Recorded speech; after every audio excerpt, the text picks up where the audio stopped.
This is Paul Burnett interviewing George Leitmann for the University History series. And it is February 12, 2019, and this is our 11th session. And the last time we talked, you were introducing the story of unrest at UC Berkeley at the end of the 1960s. And a controversy surrounding demands for a College of Ethnic Studies and a resulting Third World Liberation Front strike. And there arose concerns around the extent of the unrest and some of the behavior of the police in dealing with the unrest. So I'm wondering if you could talk a little bit about that set of events. What really came to your attention when you learned about what was happening in terms of violence on campus? Well, first of all, the whole involvement of the ombudsman, by the way, a committee of one of the academic senate, probably the only committee ever of one, so I was my own chair.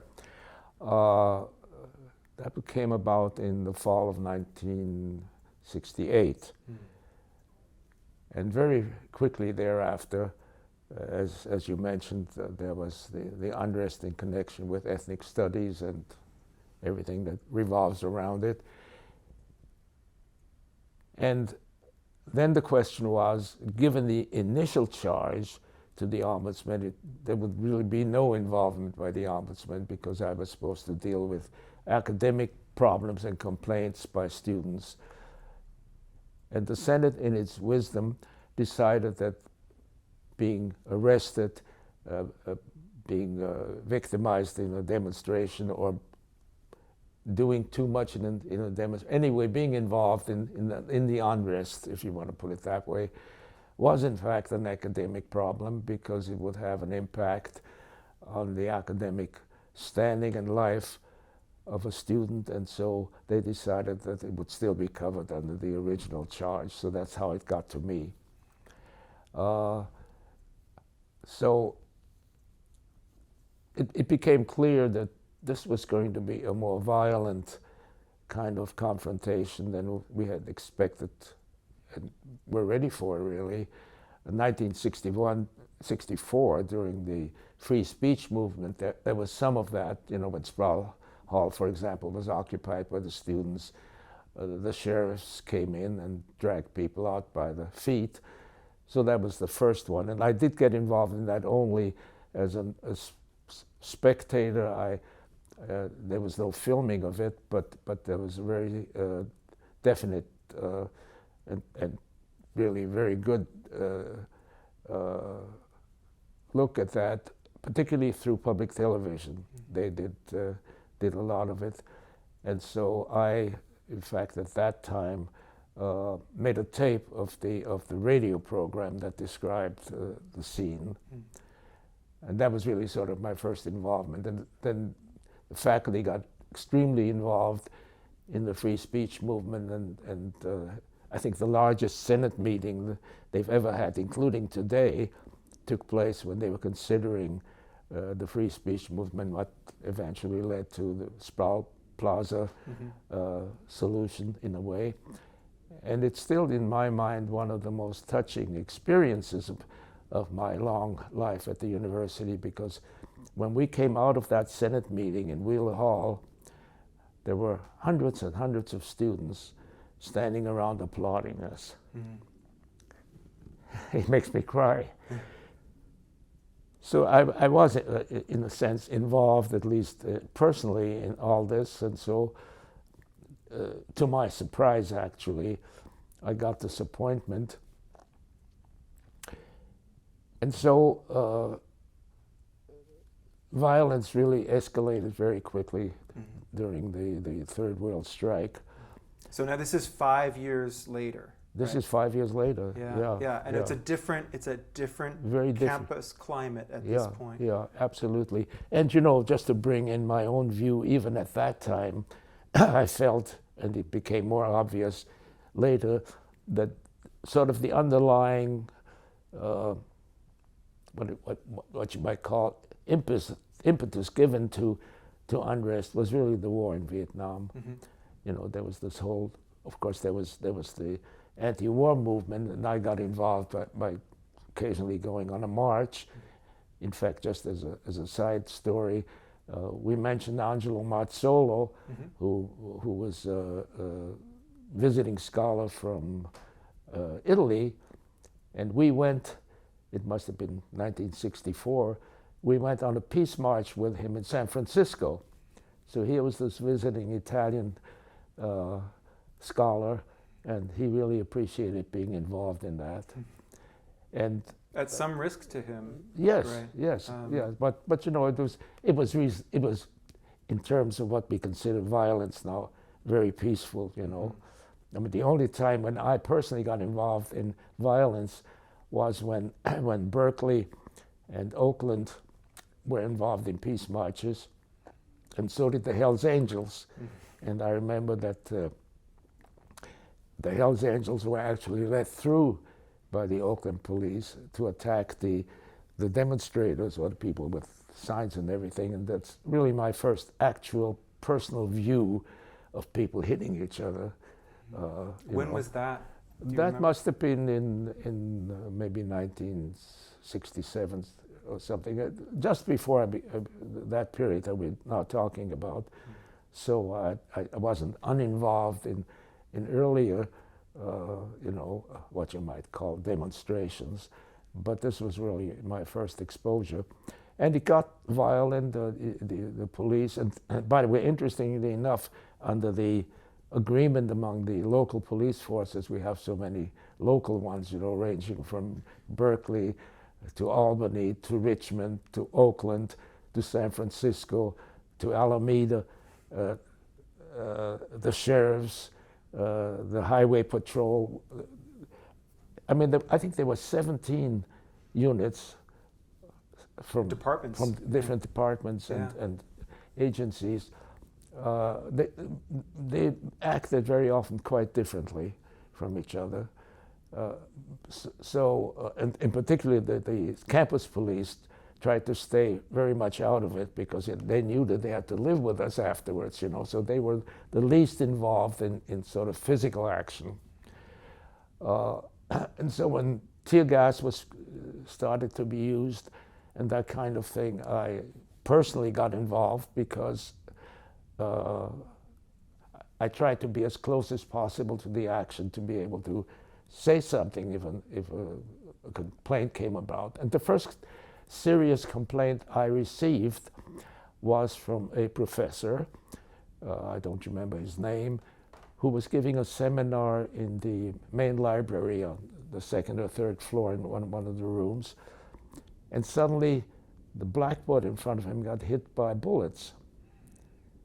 Actually embedded themselves in the blackboard, and he came to me the next day, and I was able to find out that in fact a contingent of the San Francisco police were chasing demonstrators from Northgate into the campus by that, and they were firing over their heads.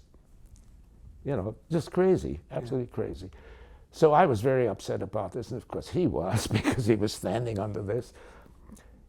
And I brought this to the police chief in San Francisco. He was very nice about it. He said, well, it was certainly my unit, but they didn't do this, you know. And so, you know, I said, well, here's the proof. He says, well, you know, I don't think so. They, you know, there were strict orders not to use, you know, live ammunition and all that sort of thing. So, since I got nowhere, I thought the only thing I can do is make it public. And so I wrote a letter to the editor of the Chronicle, the San Francisco Chronicle, just simply relating the story, completely neutrally. I said this was brought to me, and it was a contingent by the police chief's own records, and you know, something ought to be done. And I got nowhere. With the nowhere Chronicle? with the Chronicle. They said to me, you know, this is a new police chief and we want to give him every chance to be successful, so I'm sorry, we won't publish your letter to the editor. So that was sort of the one vehicle that the ombudsman has is really to go public, and it was a failure. So that I got nowhere. I just want to give you a couple of failures. So there's a failure. Maybe we'll just keep it to one each. My involvement got to the point where I set up an observer corps. I asked the Senate to put out a call for faculty in particular to volunteer as observers. We even had armbands. I think there may be one in the file that you have. And that had a calming effect, there's no question about it.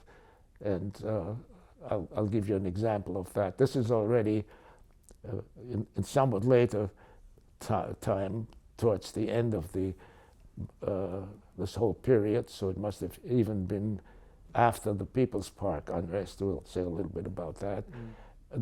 And the connection to the Vietnam War became more obvious. There were demonstrations against the Naval ROTC, which is located in a building behind Speaker, on this little street that comes in from Oxford. They got extremely violent, and the police, it was Berkeley police, city police involved in the one I'm recalling, they became pretty bad. You know, they had the batons out. Of course, they had face shields and they had taken off their badges. So there was no way to involve or identify. For example, I had one incident where they had knocked somebody down and they were stomping on his testicles, you know, that kind of thing. And that was actually a more successful thing for me. I went to see the Berkeley police chief about it. And he said, well, they have to take their badges off because the demonstrators grab them, and that's, you know, that's that kind of thing. And I had a very simple solution. I said, well, how about painting the number of the individual, every one of the policemen has a number, on their helmets. They're certainly not going to take their helmets off. And he said, that's a wonderful idea.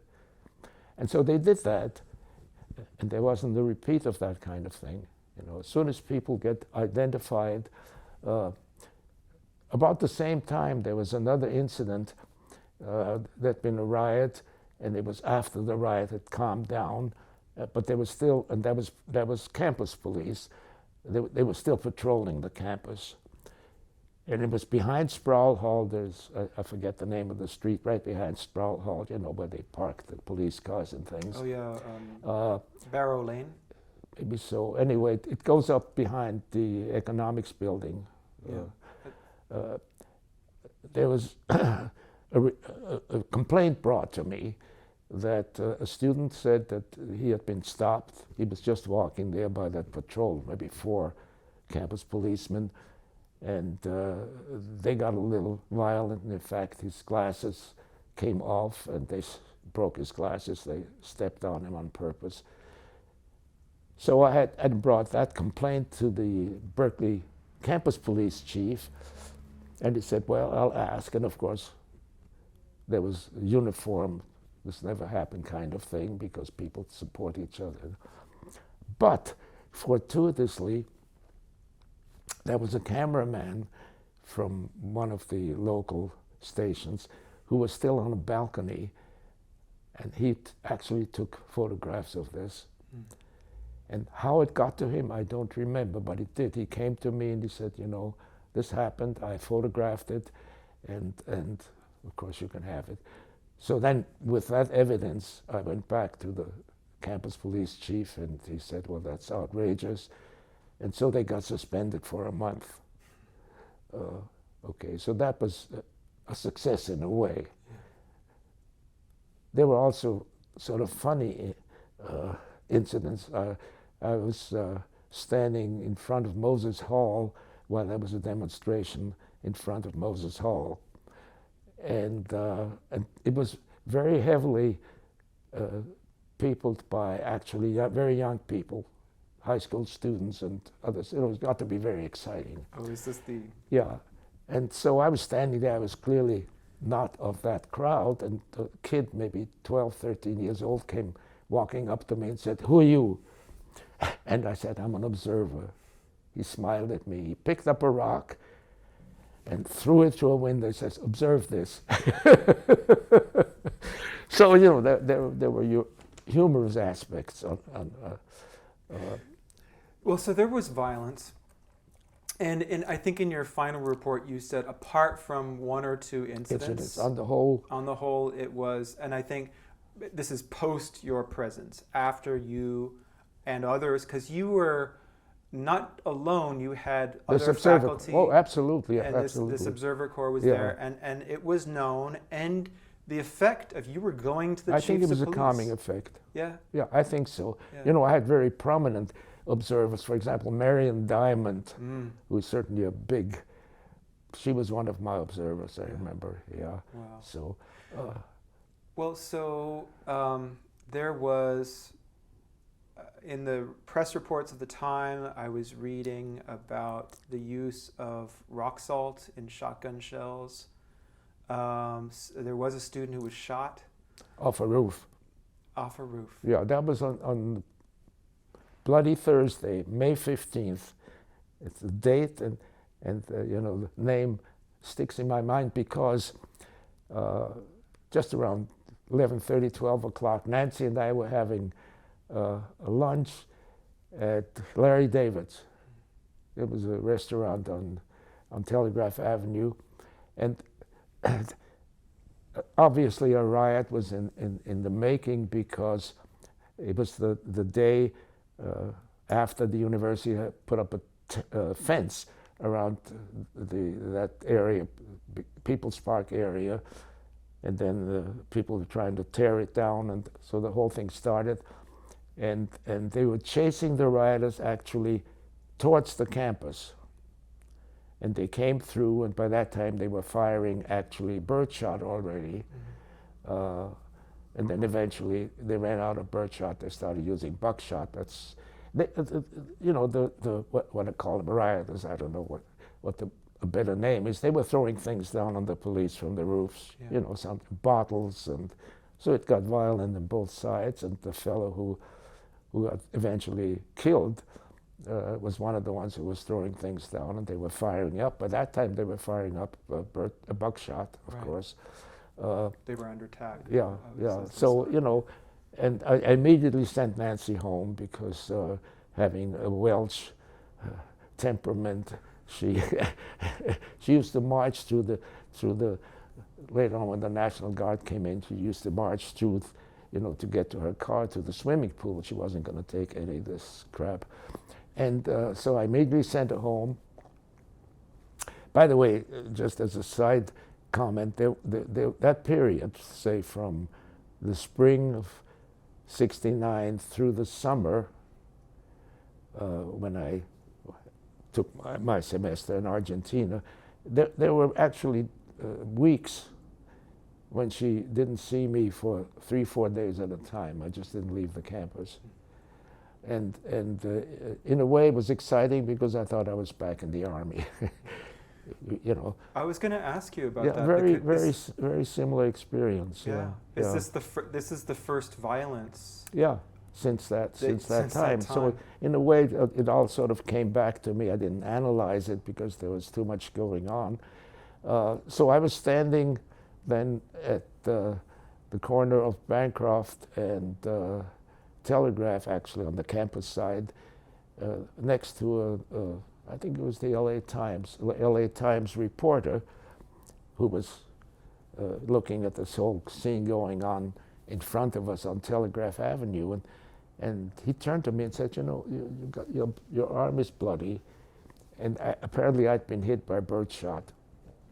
It's like a scratch, you know. It's really not a wound, but he suggested that I have it, you know, looked at, and I went up to what was the student clinic up on not the Oxford, the Gailey Street side? There was a student clinic. I forget now what the name was. I think it started with a C. Anyway, there was what is now the student clinic down on Oxford and Bancroft. That kind of operation was up there at the northern end. I went up there. They wouldn't do anything for me. They said, "You're not a student, can't do anything. Had to go to all debates." And there was nothing, it was really only a scratch, so it was absolutely nothing. But so a sort of a little experience of that kind of day. So in the evening, I got in touch with 5 area hospitals. I identified myself, and I inquired. I think all debates I was already there, so I asked there in person, but the other 4 I just called. And they said, you can verify that I'm bona fide, call the university police. And the governor had come on, Reagan at the time, on TV and said that the police was being slaughtered, the phrase he used in Berkeley.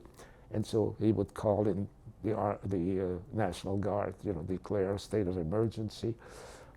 And that's when I really wanted to find out, how true this was. I remember the numbers approximately. I think there were 5 policemen who had been treated at those hospitals, all released. Within the day? Within the day. And about 50 or 60 demonstrators, most of them being shot in the back, running away. Wounded anyway, running away. I don't know how many were shot, but wounded away. And some of them had to be treated more seriously for that reason. So that's, that was sort of the counterpoint to the slaughter of the police. It was something that I think became important to him politically later on, that the way he was a man of action, that he took action. Without question. Yeah. So next morning, the National Guard arrived in Berkeley. They bivouacked down at the marina. They had armored cars, no tanks, but armored cars, and they stretched barbed wire across intersections to block people and vehicles. And then they had actually on Telegraph Avenue, because the bank was always one of the first targets, they had their windows broken, the Bank of America on that corner, Bancroft and Telegraph. They had National Guards with fixed bayonets standing ever so often along Telegraph Avenue. So it began to look very grim. And I had, again, a humorous experience. We had visitors too, I think, 2 or 3, from the Soviet Union staying at the Durand Hotel. And they were looking out the window, and there was an armored car with its cannon pointing at the Durand Hotel. And they were, what's happening? And, in my inimical, stupid way, I said, well, you had the October Revolution. Now we're having ours, Oh my God. Did they laugh? Yeah, no, they didn't know whether I was serious or not, But right. Oh my well, then there was a response to all this. You may remember a few days later there was a call to demonstrate. People were invited from all over the United States to come to Berkeley in a big demonstration against this whole military action that was going on in Berkeley. And I was really worried. So on the day of that march, which I think was later in May actually, the preparations were going on, and I was invited to see what preparations they had made for this. The National Guard was still here. So the Berkeley police took me in a squad car to all the places where they had barriers and so that I would know, because they knew I had this observer corps, when trouble was expected. And what really worried me was that they were dragging machine guns onto the roofs with boxes of ammunition. And I thought, it's going to be a slaughter. And that was very happy. a happy day. 20,000 people came, maybe more. 25. 25, I know. I remember there was huge crowds. Yeah. It was the day when very often the ladies used to expose their bodies to sort of amuse the National Guard. Or It was a protest whole happy yeah. experience. They put flowers in their rifles. There wasn't one instance that I knew of where there was anything bad going on during that day. Right. Didn't work so well in Kent State, I suppose. No, that was of course a year lot, later. Yeah, right. Yeah. That was so. You know, the upshot was that something good could be done with that kind of operation, like the ombudsman. You know, because having observers is very important. Yeah. People on both sides calm down a little bit. They don't want to look bad. For example, my student, Francois Litt, okay, who came from Belgium. He was, at that time, a very devout Catholic. He suddenly became a revolutionary. He used to go to class. There was almost no interruption, by the way, of school during that whole period.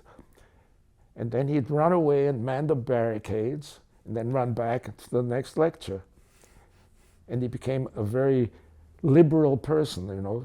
Suddenly, you know, all his conservatism left him, you know. And to this day, very often, because we correspond so often, we sort of recall those days, you know, that he, that's 69. That was about maybe a year after he came to me as a graduate student. So it's, you know, there were all these sort of personal things.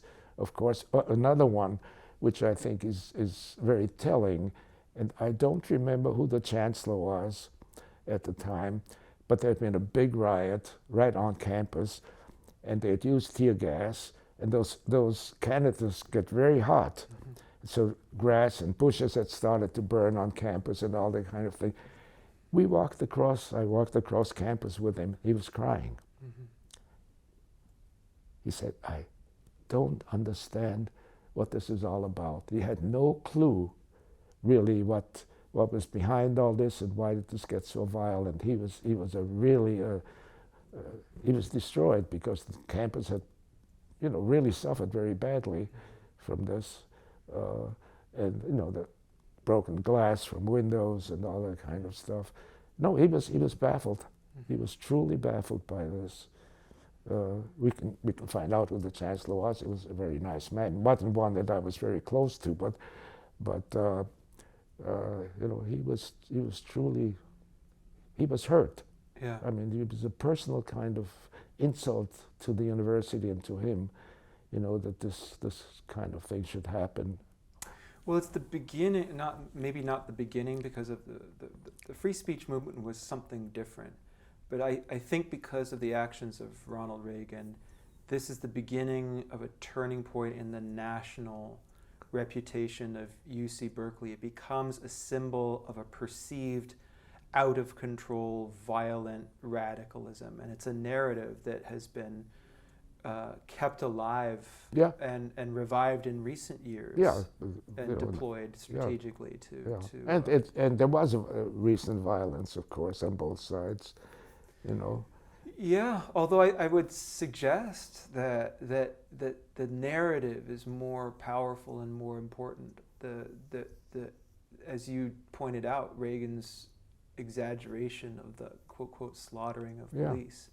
Similar kinds of hyperbole were on display. Well, they're used for other things now, for example, what's happening at the border and that kind of thing. Right. You know? And it's something which speaks to people who are really worried about their own position in society. Religious things come into it, you know, and here it was really new. And by the way, if anybody who is listening to me someday wants to get a better notion of what was going on, YouTube has quite a few videos on this whole period. You can see the helicopter flying over the campus, dropping tear gas and pepper spray and that kind of thing. Used to upset Nancy very much because she'd be swimming and suddenly, you know, the tear gas would drift across the swimming pool and they had to close it, kind of thing. So it was, and interestingly enough, at that time, usually nothing happened until sort of mid-morning, until everybody got up and the police came to the campus. So for example, very often a riot would start when the police was trying to pick somebody up for whom there was a warrant out. The campus police stayed away from that, but the other police forces, they had a list every day with sometimes photographs of the people and so on from previous day or a few days before they were warrant out, and they tried to go and arrest the guy, and that started another riot. That might last, again, all day into the night. So it's, and I think they've learned a little bit about not doing this now. I think that the tactics are quite different, simply more. But at that time, that was one of the major causes for sort of starting a riot. It's a sort of almost automatic, because there'd be resistance and people tried to interject themselves between the police, and and you see a lot of that on these videos. They're very interesting. I hope they don't stop showing him. Right. Yeah, but yeah, if you just click in Berkeley riots 1968 through 70 or something, you get all this. So the one that I alluded to before, talked about against the Naval ROTC, that was clearly a Vietnam kind of thing already. Right. That was in early 1970, and being the ROTC and all that clearly had nothing to do with People's Park or anything like that. Right. So it was, yeah. So and once Vietnamization was underway and the draft ends shortly after that, the level of protest really goes down quite dramatically. That's right, absolutely. But I don't think we should underestimate the effect of early forms of calming and de-escalation, and you could see the ombudsman role as a kind of de-escalation, where as you say, the very fact of observation produces less behavior outside of on all sides norms. Well, now that the ombudsman office has been discontinued now for about 20 years almost, no, not quite.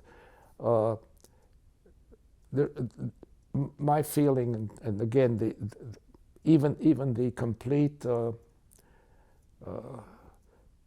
non-remembrance of that period by the administration really amazes me, because this was clearly a very important part of the university history, and the Heike Jöns, who co-authored this recent paper with two Danish professors, sent a copy of her abstract of the paper to the chancellor, and she said, "Thank you very much," and that was the only response she got,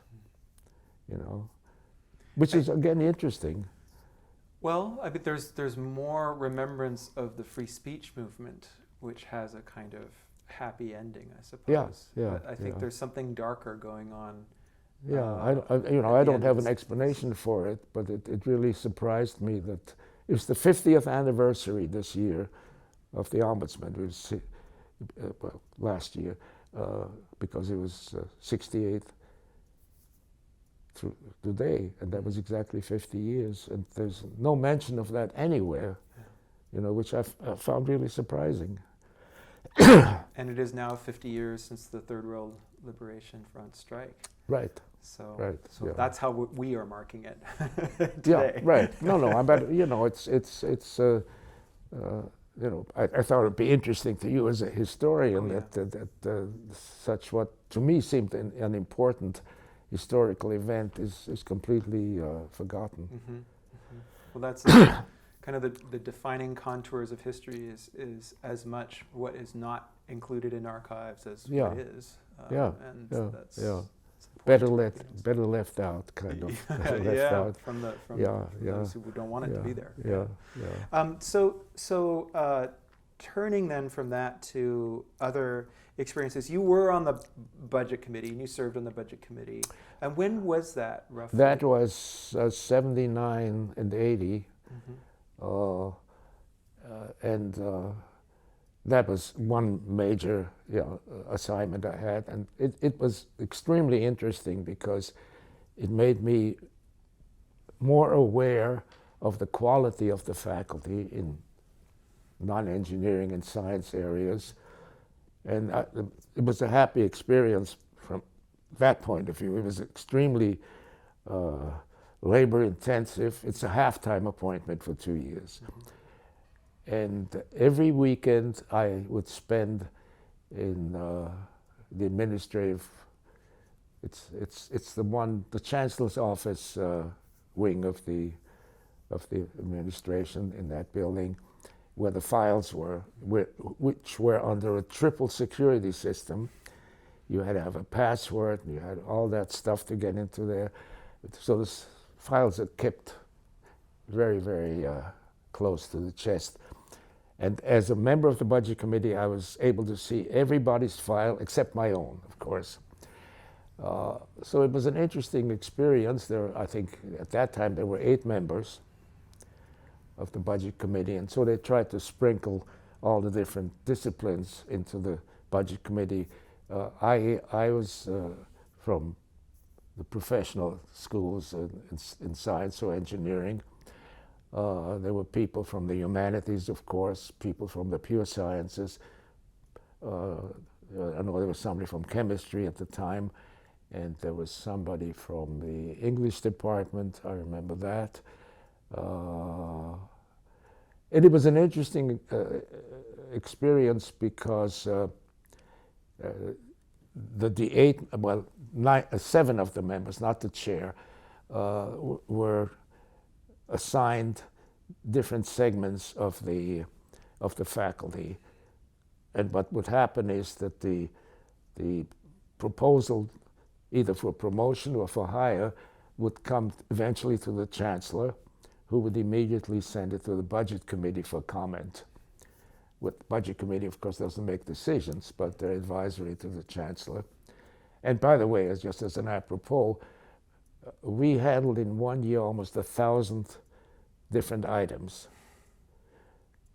And what's the range of the items? range is, of course, hiring new faculty, and then promotions from rank to rank, and in Berkeley and UCLA, even salary increases. I think the other campuses, they're handled more locally. That may have changed since, I don't know what the system is right now, but at that time, and that was a lot of cases. You know, you're talking about a faculty, what about 1,500 people? Right. So right there, if you look at when people are promoted, they get salary increase, that makes 1,000 cases easily. And there were a few other items considered. And I think at least 1 year I remember only 2 cases were overruled by the chancellor from our recommendation. He was more severe than we were. So that was, very interesting in itself.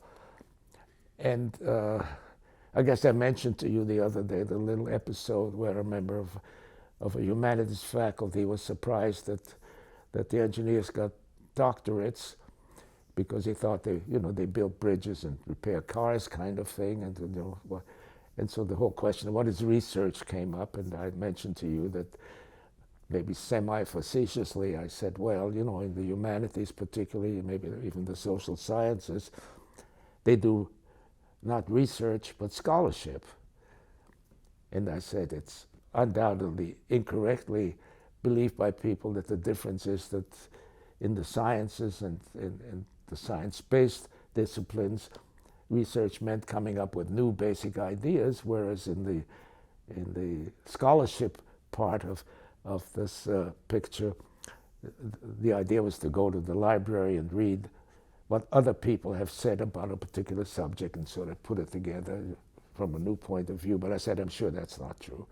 And it isn't, of course.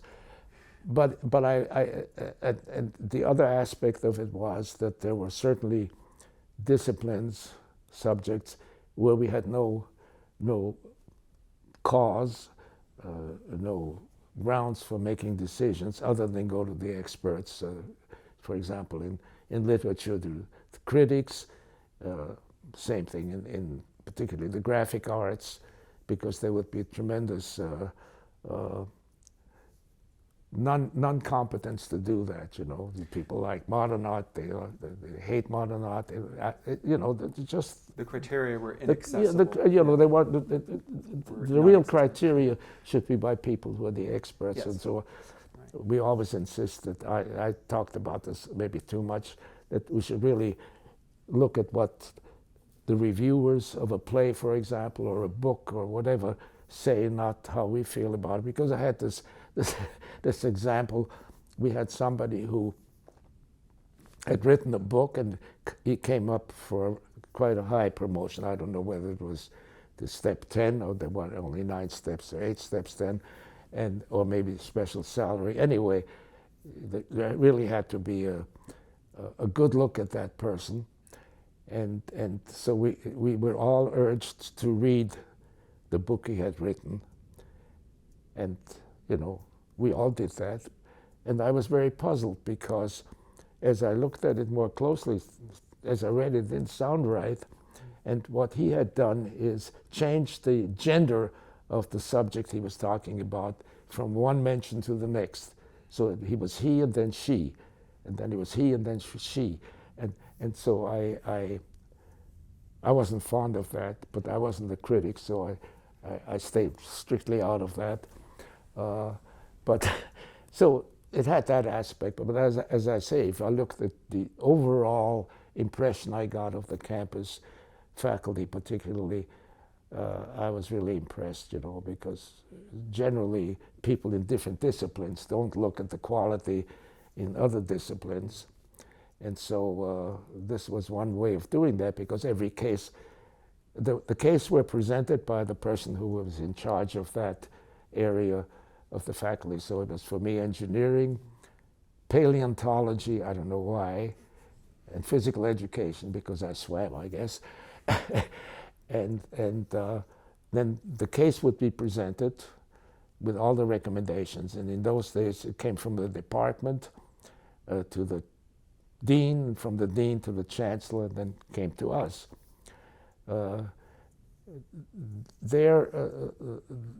There you saw exactly how the thing worked, because the different steps in the process sometimes had completely different views of an action. That the dean may not at all agree with the department in respect to a recommendation. And very often, this came up when I was on the Privilege and Tenure Committee. This came up, in fact, and I was able to introduce legislation or changes in the rules. I felt that was outrageous. And what should happen is that every recommendation, in fact, everything in the file should go from step to step. And that's not a rule. So, and furthermore, the individual is invited to make his or her own comments at the beginning, which I thought was very important, particularly in the humanities, where there are very often bitter rivalries between different people. And if the reviewers of the committee would not know that, but this could be pointed out by the individual, they would go by what was said, about this person, and it was very bad. So that, again, is something that I was able to introduce as legislation. So you instigated a small due process revolution at that time. Yeah, and it seemed very obvious, of course, but until that time, and I was on that committee maybe a year or two later. It's one of the things I remember with a certain amount of pleasure, because it's not very often that you can do something positive. It's a very complicated process. Well, there are those who suggest that the existence of the Budget Committee and this interesting definition of peer, this expansive notion that all Berkeley faculty are peers of one another, and that has consequences, according to some, that this accounts for the quality of the hiring. That has been my view, and this still is my view. Yeah. Now, particularly administrators such as deans feel that the process is too complicated, it takes too long, and there's a constant push to somehow lower the impact of the budget committee. And I don't know what it is right now, but I knew that that was going on. Even when I got into the administration, I noticed there were big complaints about it takes them forever to get, because if you, particularly for the higher ranks, you have to go to references from the outside. And that sometimes takes time. Right. So, you know, and they were trying to get, they have a budget and they want to go use the budget and that kind of thing. So it's constantly a process of a little, you know, not all agreeing whether the budget committee is so important. Right. But it is something. It's fairly unique. I mean, it is at other universities at UCLA. You said it's all the campuses. All the campuses. campuses. Yeah, this is a system. Mm-hmm. This is a system. So is it part of the Kerr reorganization? I don't know where it came from, frankly. That's interesting. But I know that this is a system, and I think the budget committee came in the early 20s. So it precedes Kerr, I think. I'm pretty sure that I remember that. So it begins at Berkeley and then it's exported. Yeah. Well, this was the mother campus, yeah, you know. So, right. So that was. But it was something I'm very, very glad I was able to participate in, particularly in view of what I learned about other faculty. Yeah. So it's. Yeah, go ahead. Oh well, for your sins, you were recognized as someone who could assist in the leadership of the College of Engineering, and I suppose, I don't know. Yeah. I don't know whether that had anything. I never know what leads to what, you know. Right. Because all that sort of sub rosa kind of thing. Well, there's a real. I'm discovering through interviews that there's a real service ethic in the College of Engineering. You know, you talked about in, let's say, other unnamed universities in other domains, such as in the humanities, for example, that being a department chair is a real chore. It's something that is going to take away from your research. Yeah, from, sure. You know, and at the college, there's a sense that there has to be. It's a ship that has to be steered, and it's a duty and an honor to do that, and you know, I'm sure that the attitudes towards it vary, but that's the story that I get from people. No, I think so, and you know, certainly in my happy case, I always, you know, wonder how I got praised so often in some way or another. That certainly had something to do with it. So it's, you know, Carl Piester became a dean of engineering, I think, in 1980. And one of the first appointments he made was he appointed me associate dean for graduate study and research, I think what it was called. Those are usually four-year appointments. So that was my first appointment, and it was very, very nice, first of all, because in addition to having a little bit of influence, I got to meet a lot of people. And I think I mentioned to you once that that's how I, for example, met Evelise Meyer. She came here with a delegation from Technical University Darmstadt. She was a professor in the social sciences there. She came with the president, Helmut Böhme. I got to know him very well afterwards, and a couple of other administrators to study a graduate study in the United States. I mean, to look, and so they visited quite a few campuses, but obviously Berkeley was one they visited. And so that's the first time I met her, and it led to her becoming my sister, so to speak, eventually. And I got invited to a lot of places I wouldn't have. You know, for example, I was invited to, was it the University of Utah? Yeah, it was University of Utah. They came up and invited me once in the 80s, I think. to be on a committee on their graduate studies program. So that happened to quite a few places. So I got to go to other places. I found out more, and I loved traveling anyway. So that was sort of a side effect.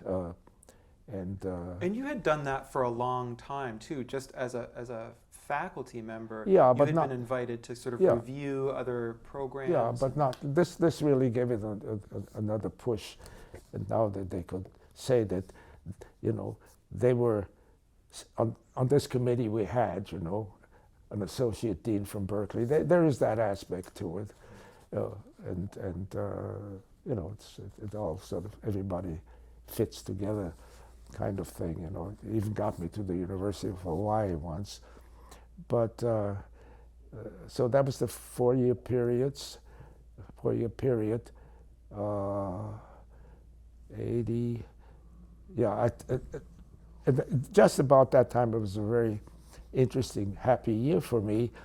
I got elected to the National Academy of Engineering that year, and I received the Humboldt Award, Alexander von Humboldt. It was at that time called U.S. Senior Scientist Award, because it was only Americans who were at that time eligible for Humboldt Awards. They had Humboldt Fellowships and they had Humboldt Awards. So that got me there. And so I actually postponed that award because the first couple of years I wanted to be really full-time available for my associate deanship. Then once I got used to it, I took off 2 summers, and in one case a sabbatical semester, and went back to Darmstadt, where my Humboldt Award was in 83 and 84, I think. So those were administrative appointments. My second one, I think, but I'm just looking at the list.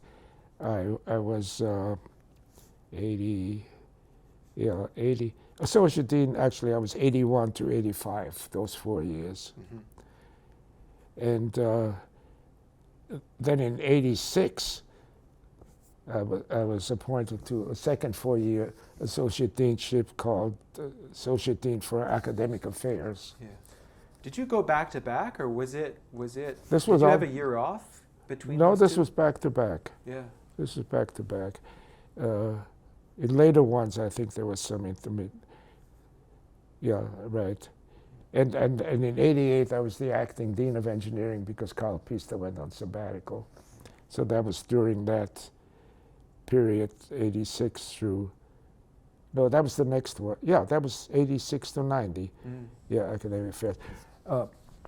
Usually when cases come from the department to the dean, him or herself now, will look at each case. And Carl was really too busy for that, and so the decision was made that I would handle all promotion and hiring recommendations from the departments, unless there was anything that I thought he should know about, and then I would confer with him. And so I would write the recommendation from the college to the dean.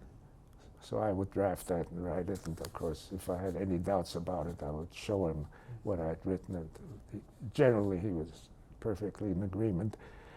Wasn't that difficult. So that was an interesting thing to do. And again, it made me more aware of what was going on in the other departments in the college, which I thought was also a good thing. Yeah, you know. Well, I wanted to ask, you know, you had these associate deanships, and we'll talk a little bit about you had a 3rd round associate dean of research services in the college. And so this is a span from 1981 to 1994. And my question is, right. Viewing from that vantage point, can you talk a little bit about how the college was changing from 81 to 94, research priorities? Maybe there's the deans of the college have an impact, like they put their stamp on the college in terms of their leadership. Sure. Do you have any reflections on those changes? You know, they were fairly slow. So I'm not really sure that I can think of any quantum jumps. They were certainly very heavily colored by who the dean was. And you know, I don't want to particularly name particular people, but they ranged from truly outstanding to very good to so-so. I mean, let's put it that way. Sure. And so I went through probably 4 or 5 deans in that whole period. And that extends into my post-retirement period because I had an associate deanship after I retired, a 4-year one. Right, right. Yeah. So. Well, is there a change in the relative size of, I don't know if that's something that you were able to observe, but the changes in the relative size of does electrical engineering become more important because of the high-tech boom, or is well, first of all, electrical engineering did not have computer science in it. It was in a number of other departments in addition to engineering. And I don't know exactly when the decision was made that computer science would reside entirely in engineering. So people who wanted to be involved in computer science had to be either in engineering or have a joint appointment, that kind of thing. And it certainly became, for obvious reasons, just looking at development of technology. Again, I don't want to make a judgment, but certainly the most popular department, maybe drawing some of the very best students for that reason, and certainly the largest department, because it was split into 2 divisions: electrical engineering, the more traditional power engineering, that kind of thing, and computer science.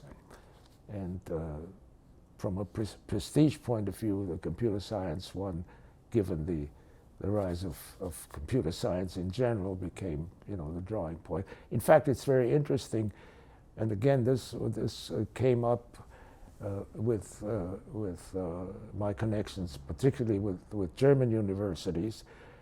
I don't know the exact date, but it was in the first part, I think, of the 1980s.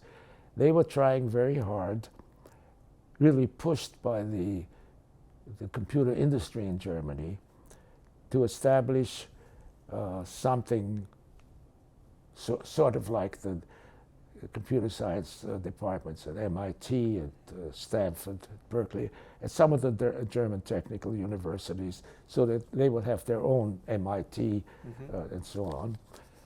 And I think they went to 17, the number sticks in my mind, 17 of the technical universities. It got turned down cold. There was just no interest. You know, we're talking about the early 1980s, very surprising. And that's what led to the International Institute for Computer Science. They're located off campus, I think, on Milvia, or maybe on, Milvia, I think. And their constitution states that the head of that is always a professor in computer science. They may have changed since I looked at it. And it became strictly a German-US operation for a while, and it's now international. So you're saying that the Germans went to 17 different technical universities in the US? No, in Germany. Technical universities in Germany, and couldn't get anybody really very interested. So that's when they turned to the United States and talked, I guess, to people at MIT, at Berkeley, and so on. Finally asked them, Berkeley, to set up this independent kind of university-affiliated institute. I think it's called the IIC. And that, again, added, of course, a great deal of prestige to electrical engineering in particular, and to Berkeley in general.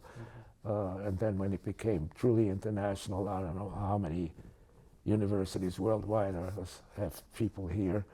They got visitors, they have grants and everything. I haven't looked at that institute for quite a few years, but I know at that time that was a real coup to get that into Berkeley. So it's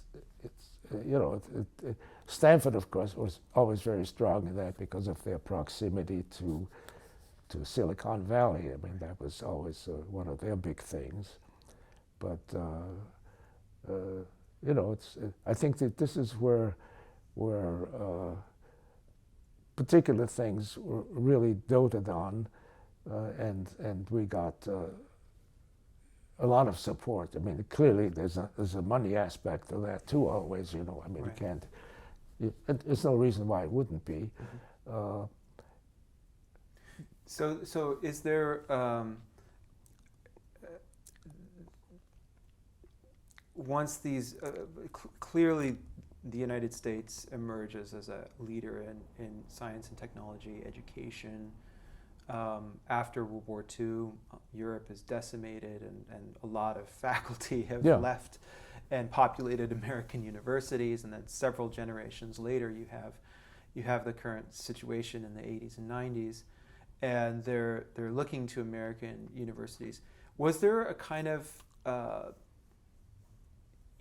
science diplomacy aspect to what you were doing and all those trips that you were taking over the decades? Well, yes, I think, again, it may not have been, you know, terribly conscious, but simply to sort of represent this culture at Berkeley. You know, it wasn't my specialty, so I wouldn't participate necessarily in the technical aspects, but simply from the point of view of the emphasis that was placed here. And again, you know, in a certain respect, the German universities, particularly technical universities, have a very, very unique, there's no such thing, but no, the Oxford Dictionary now allows it, unique aspect, and this is more the apprenticeship kind of aspect that we don't have. So in German technical universities, and I had a lot of contact with them and still do, the emphasis is, first of all, on generally degrees, doctoral dissertations, which have a very applied aspect to it. And the support comes primarily from industry, so that the doctoral student is fully supported for 3 years once he or she start on their research, which is, of course, very important, and we don't have that. Mm-hmm. I think the downside is that to explore things that don't have a very high probability of success, and many of the big things come from taking a chance and failing, which is also an important aspect of research. You know, if you show that this can't be done that way, I think it's in itself important. That's sort of lacking, and you see that, for example, in the absence of Nobel laureates for Germans in the sciences, but more so in the sciences, less so, but more so in it's very rare that there's an engineer involved. You know, for example, MRIs, it was a medical doctor and an engineer, electrical engineer, who really did that. And you get much more emphasis, and that's even true in the pure sciences. No, they're changing. This has changed in Germany, and it's changing. But certainly when I was involved, in particularly the 80s with the Humboldt thing, and then later with postdocs from Germany, they were very good. They extremely well trained in the basic subjects, but their interest was much less in working on something that had, say, a theoretical aspect to it. You know, there was always a great emphasis on the eventual aim of this thesis being, a contribution to. When I was at the University, Technical University at Darmstadt, I served on a doctoral committee for one of the students.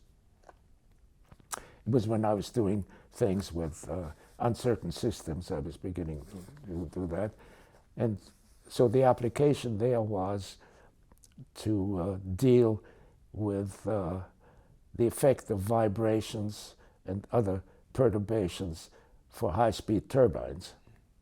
You see, so the sort of the basic underlying what you want to call it, reason for doing this kind of research is, in the end, that there is something to which it's applicable. Right. And that very often was not the case here, but maybe more so in computer science than in anything else, because there was the speed and the accuracy, and so there was a very good, definite aim, and then the machinery that was used very often, was designed for that kind of thing, and so there is, in a sense, an amalgamation worldwide, because we're no longer really the only country. Look, India, for example, becoming very important in computer science. Probably China now. Yeah. So I think that the whole picture is changing. Yeah. Well, we just, not we, but the United States just won back the fastest computer, not award, but status, after 5 years in a row being held by China. Yeah, so and if you look at their supercomputer, I read an article about that. It's absolutely incredible. Yeah. Yeah. The world is changing, and I think maybe the American empire is beginning to crumble in many ways, and this may be one of them. Maybe. Well, one of the things that's changing in the 80s and 90s is at least an apprehension about the state of the public research university in California and elsewhere, the declining proportion of state funding for the operating costs of the university, and the possibility and eventuality of private research funds being expended, the Novartis deal in 2000, and before that the concern about biotech and the biotech revolution and what that would do. According to some, this is less of a concern for the College of Engineering because there's a long tradition of private industry support for research in the college. Is that something that you were talking about with folks during that time, right around the time when there's a budget crisis in the early 90s for Cal? Is that something that you're talking about? There's been maybe an increasing push to turn UC, and maybe particularly the main campuses, Berkeley, UCLA, maybe San Diego, into a private university in the system. I mean, I was on the, I still am for some reason, on the executive committee of the college, and very often the discussions turned to, how do we convince the president's office that there is a difference among campuses, and that those who, are sort of the research campuses really should have a different fee structure, really not be sort of bound by, again, I don't want to pick particularly campuses, but, by some of the restrictions. And I think that push is going on because, you can make a case for that, of course. The only thing is it's counter the Constitution of the state of California. So you would have to involve the legislature, of course. But that may be possible to do, So I think that kind of push is certainly not over, so that there would be sort of two tiers of UC campuses. And you have that, in Germany, for example, about 10 years ago, the federal government introduced a program that would support what they called centers of excellence kind of thing. And then each of the particularly technical universities would vie for being in that circle. So there is the Technical University of Munich, which is sort of the MIT of Germany. But then, that kind of internal competition grew there, and I think that's one vehicle that people envision, even within the UC system. So in the UC system is looking abroad at other models. They're looking at other ways of doing things. Yeah, I don't know whether they get the impetus for that from that, or simply because it's a natural kind of thing. You know, the administrators always have a very different view of the world from, say, just ordinary faculty. And, you know, they're faced, of course, with having a budget and all that. I understand that. So it has happy and unhappy consequences. Right. Well, before we go into talking about the Associate Dean for Research Services, in 1991, you retire technically. Yeah, I got emerited, yeah. Yeah, you were emerited in 1991. And was that under the voluntary early retirement? But you weren't early at that point. You had been 36, 37 years. Yeah. Well, relatively so. Well, there was a personal aspect to this as well as, you know, just maybe another one. I had come down with colon cancer in '89, I think it was. And very happily discovered early enough so that I survived to this day, which is a long time ago. So what's that, 30 years ago? So I was a little tired, you know. I got out of the hospital, and I guess it must have been 90 or something, and I had 2 or 3 postdocs, and my accepting the next final associate deanship was really one that they said it would be a full-time appointment. And that was particularly, I think, Dean Newton's idea, that was an important enough aspect of what he considered important in the college. And so suddenly I was sort of freed from doing anything such as, well, teaching in particular. Research, of course, was an aspect of the general picture. And it was, in fact, almost an irresistible thing to take for, you know, somebody in, say, in his mid-60s. I mean, we had people who tried to do this in their mid-50s, and actually some of them did. I mean, we had Nobel laureates who left on the VERIP, and then obviously got fantastic jobs, all research jobs at another university, just so they would have a Nobel laureate. Right, which was controversial. Draw, right? you know, 2 full salaries, pretty high ones, and, you know. So it was, and under VERIP you could retire. I don't know what the percentage is, not as good now as it used to be. You could stay in the retirement system provided your remuneration was 49% or less. So you could, in a sense, draw another half's maximum salary and stay emerited under that program. And it got better. It was a 3-year program. It got better in that sense every year, to the extent that in year 3,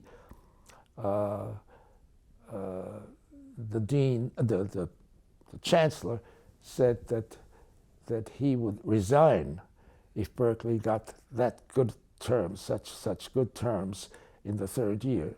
And Berkeley did not get all the good terms the other campuses got, for the reason that, you know, the chancellor said, you know, I'll just resign.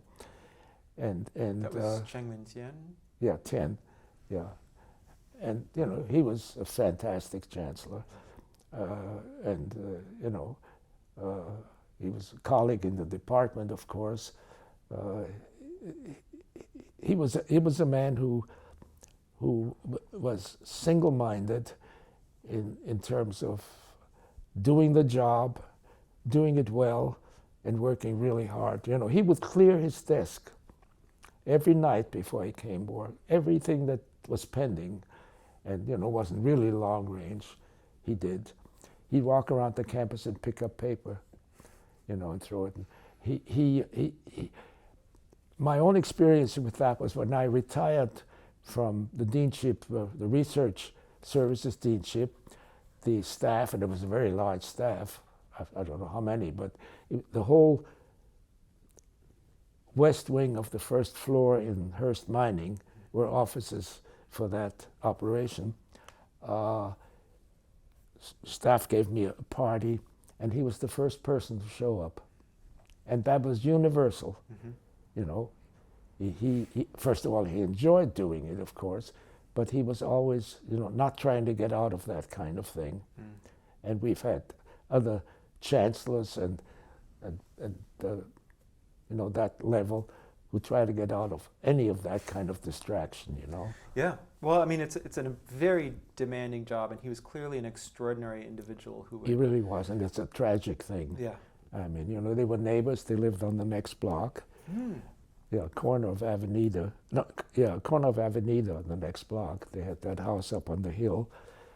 And I remember D.Y., his wife, sometimes came walking by in the morning, and we would talk, and it was terrible. I mean, he was essentially in a coma for 3 years. Oh my God. It was awful, and he knew it, but he couldn't communicate. So he was shut in that Well, yeah, he syndrome. was just lying there. Yeah, Yeah. yeah. And it was, you know, it was just a bad operation that he got at Stanford, actually. No, it was terrible. Oh. It was really terrible. Anyway, so what I really sort of wanted to say was that the influence of a chancellor was very big, you know, and he was one of the really outstanding ones. He and you know, Rich Newton, I'm only talking now, but Rich, of course, was a dean. These are people that I had personal contact with. I can't really make sort of more definitive observations about some of the other chancellors. I knew Mike Heyman quite well. I knew him well because our son was going to run for president of the student body and ran into real politics, and he formed his own party, and he became vice president. And once in a while, particularly at the beginning of my term, when I met Mike Heyman, he said to me, "Oh, you must be the father of Joe Leitmann. I know him very well." You know him better than me. Joe, my son also had a bigger office, by the way, than I did. A trend which I believe continued. Probably. Yeah. So you know, there are so many aspects to, and it's only in retrospect now that I sort of have to think about it, because before that I never took time to really analyze what was going on. So it's really interesting how important the chancellors are. Oh, absolutely. Yeah. And Mike Heyman did a wonderful job of fundraising during the 1980s and put that on a fundraising track. Right. So the influence, some of them did a good job, but they sort of just kept the ship afloat, you know. And certainly the just retired dean, for example, is a sort of an outstanding example of being deeply involved, you know, in the operation. Some of them were not quite as deeply involved, you know. They sort of took it much more as, you know, another job, right, kind of thing. You're speaking of Dean Sastry? Yeah, right. Yeah. So along those lines, I mean, we are talking about your service here, and just to round this out, can you describe briefly what research services covered when you were an associate dean there from 1990 to 1994? Research services covered, first of all, the budgetary considerations for all the operations, institutes and special programs, and in our case, it's now a campus operation. The Richmond Field Station was, and you know, there were many labs out there, and it's 100 acres on the bay, and there were constant plans for developing it. This came up recently, recent chancellors, and it always failed. For example, while I was the associate dean and thereby also in charge of the Richmond Field Station, I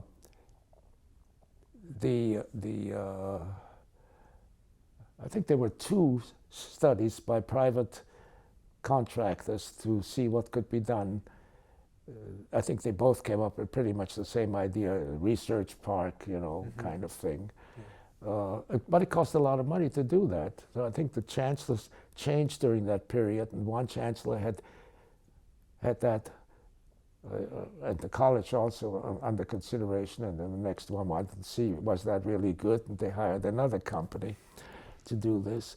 And the only thing where I got personally involved in that kind of development was that somehow I was able to attract the EPA, which was looking for a site for the Western United States lab. This would of course be a lab for testing and stuff like that. And we attracted them to the Richmond Field Station. They leased 3 acres. And there's another consideration here. When it came to picking the contractor who would do this, it was going to be land that a private contractor would develop for the EPA and then run that and pay the campus rent and whatever. It turned out to be Rich Robbins, whom I knew at that time, so I had to, excuse myself. Yeah, you recused yourself from the I process. recused myself from who was picked, but he was picked. He had a lot of course, experience in the whole Bay Area, particularly this region, and there was a big to do when that opened, when that was built, the lab. There was a big opening. The Chancellor Tien came, and there was a big But a year later, I got a lot of flack for doing that. They said, we need that land. And this is like a 20 or 30 year operation, lease. You lost us that land. They were really pissed at me. Who? Some people in the administration, in the planning office there, and they made such a big deal of it when they got it, and then, and actually there's no loss at all because this place is still got plenty of land, undeveloped land there. So that's So it was 3 acres out of 100? Yes, and it was at the northern end where there was no, interference with the other labs and stuff. But I got a lot of flack for that, yeah. But it didn't make me unhappy because I was out of the whole thing by then, so I don't really care. But it's interesting how these things develop, and then it depends pretty much on who's the chancellor at that time.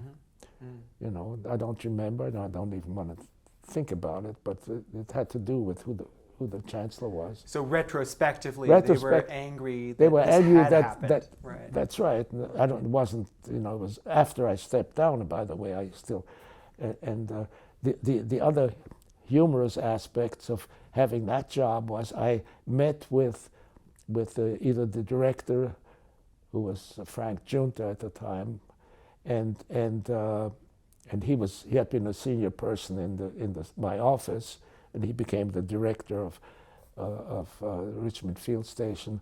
I met with the administrators of the various labs and stuff at least once a week out there. And so I had my own parking place behind Hearst Mining, and it was the only one, except for one other category of person, who had a name. It said reserved for Dean Leitmann. There are lots of things like Nobel laureates, but not a particular one. Right. The field medal recipients were named at their parking spots. So that's my distinction of having a named parking spot, because I had to sort of commute back and forth. There was a bus service, of course, and I guess there still is. But I had to be there at a particular time, like 8 in the morning, and then anyway. So that was something that came to me. Well, it might be a good time to talk about awards of a particular kind, but maybe first, I would like you to briefly tell me about the Alexander von Humboldt Association and your involvement. Okay. With that. That's in the well, as I said, in the late 90s. I had a senior scientist that's now called Alexander Humboldt Research Award or something like that. so I came into very close contact, of course, with the foundation. They'd been terrific to me, and they gave me a number of awards. I got the Heisenberg Medal and Alexander von Humboldt Medal and all that stuff. And the then Secretary General, Heinrich Pfeiffer, was in fact the sort of refounding Secretary General of the foundation, because it had fallen into disuse twice. First World War, it was founded in, I think, 1862 or something like that. And it was meant to be the main vehicle for contact between German and international other countries, scientists, and so the First World War, it fell into death. You know, it wasn't till sometime during the Weimar Republic that it was refounded, and then it fell into complete disuse during the Nazi period of 33 to 45, and then through the war, of course, till 45, and wasn't reconstituted, I think, until Germany became independent, which was the mid-50s, 56, I think. 56, yeah, 55, yeah. 56. And he was the initial, and he was a very strong personality. He was Secretary General for 36 years. Just died 2 years ago. So we became very close, we became good friends. And they thought that I, coming from a country like the United States, I might, become useful, because by that time the Humboldt Foundation had given awards, prizes, fellowships, whatever, to over 100 countries.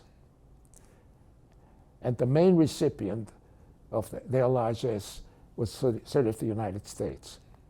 First, because it was the only country that could get it, and then when it was internationalized, we still got the major portion of it. And they were sort of a little miffed, I guess, that we never had sort of an alumni association or something that gave an image to the United States of this very important organization. They had a liaison office in Washington, and the foundation, the Secretary General, there's a president too, but again, the president is not as important as the Secretary General, sort of like the Chancellor, the Vice Chancellor, sure. The British University kind of thing. And they called a meeting, it was fall of 1994, yeah.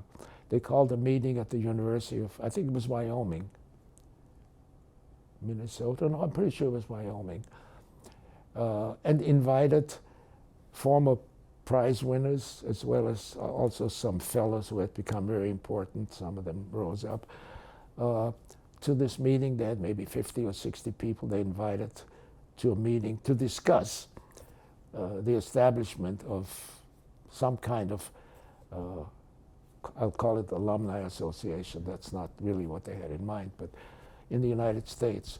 And there was a long discussion. It was a 3-day meeting, so I was there for 2 days. It's sort of over the weekend, and they took a vote, and generally the vote of the people there was definitely to establish such a thing.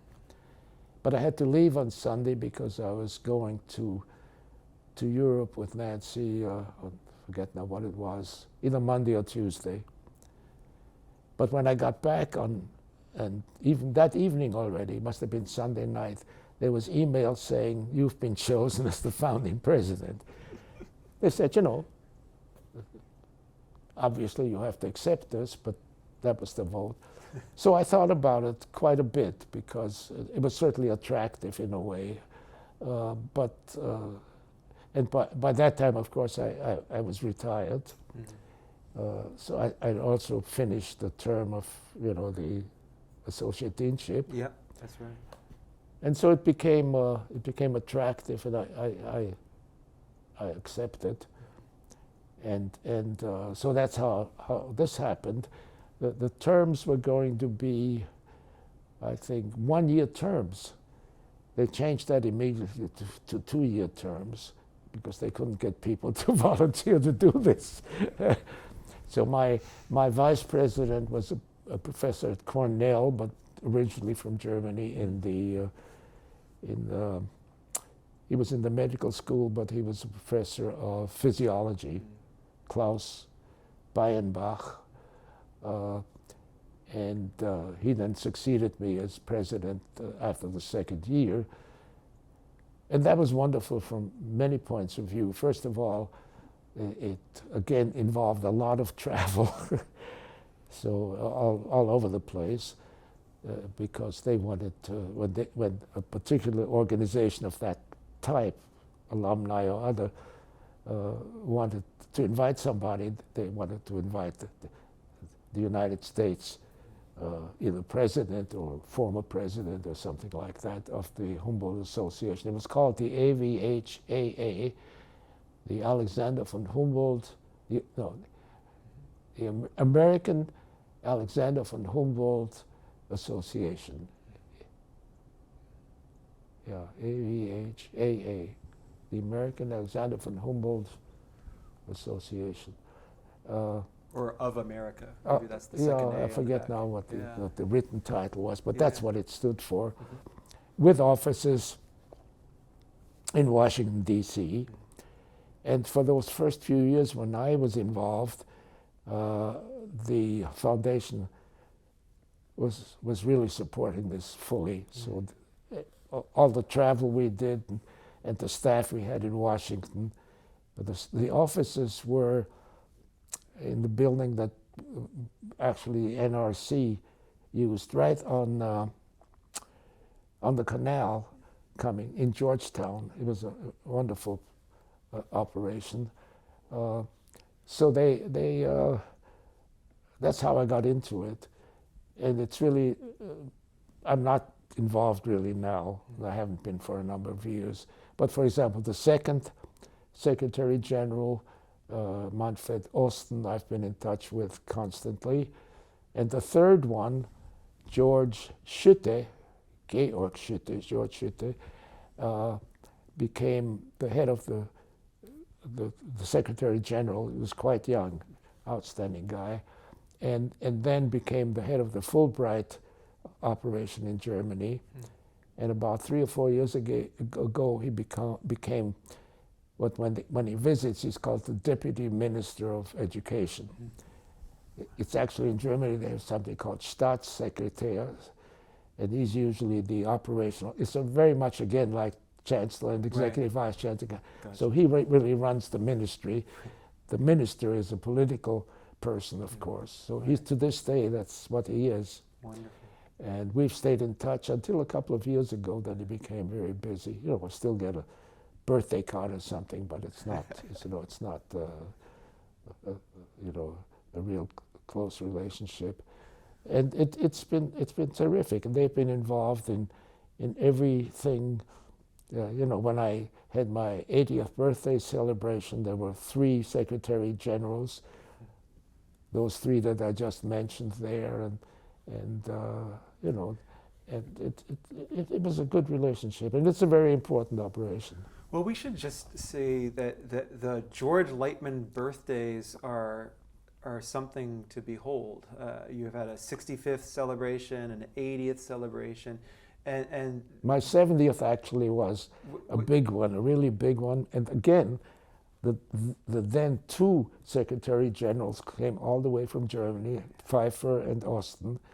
The Consul General of Germany came, and a month or a year later, I got the Knights Commander Cross of the Order of Merit of Germany, stuff like that, which is in a way sort of funny. I mean, it's I'm a knight of this and a knight of that, and they used to kid me in the dean's office here. They call me "good night to the good night" kind of thing.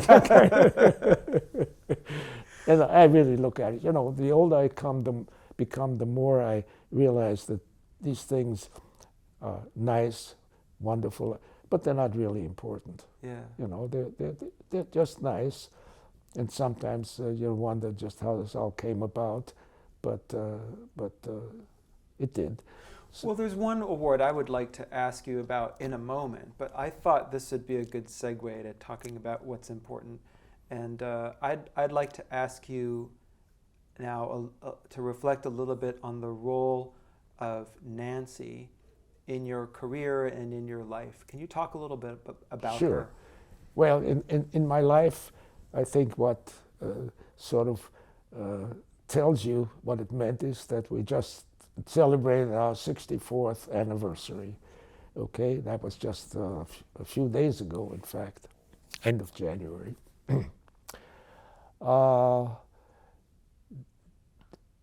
She is really a rock I stand on because our personalities are 180 degrees out of phase. You know, I'm a worrier, not a warrior, but a worrier, and basically pessimistic, you know, and given to moods of pessimism. And she's exactly the opposite. She is very pragmatic. For example, I worry about what am I going to do for our kids after I'm dead. And in a sense, she thinks this is not only ridiculous, but it's almost funny, you know. She says, what are you going to do? You're not there. You know, it's that simple to her, you know. And to me, that's, you know, my worry is that I won't be there to worry. and she says, you know, once I'm gone, I'm gone, you know. And she's an optimist.